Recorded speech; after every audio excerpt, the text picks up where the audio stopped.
మహిళలపై దాడులు హత్యలను నిరసిస్తూ అర్జెంటీనాలో మహిళలు పెద్ద ఎత్తున నిరసన ప్రదర్శనకు దిగారు.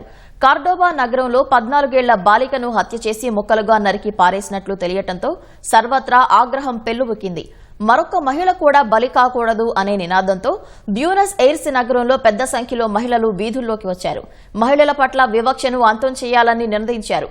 అగోస్టినా వేగా అనే 14 ఏళ్ల బాలిక మే 23న రాత్రి తన తల్లి కోసం బహుమతిని తీసుకుందామని తెలిసిన మిత్రుడి ఇంటికి వెళ్లింది. అక్కడ ఆమెపై లైంగిక దాడి చేసి ఉరితీశారని, కత్తితో ఆమె శరీరాన్ని ముక్కలు చేసి పడేశారని దర్యాప్తులో తేలింది. అదృశ్యమైన వారం రోజుల తర్వాత ఆమె అవశేషాలు ఒక మురుగు కాల్వలో లభ్యమయ్యాయి.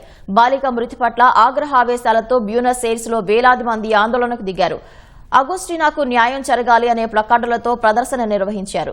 అగోస్టినా సహా ఇటీవల హత్యకు గురైన కనబడకుండా పోయిన మహిళల ముఖాలు, పేర్లను ముద్రించిన పోస్టర్లను ప్రదర్శించారు.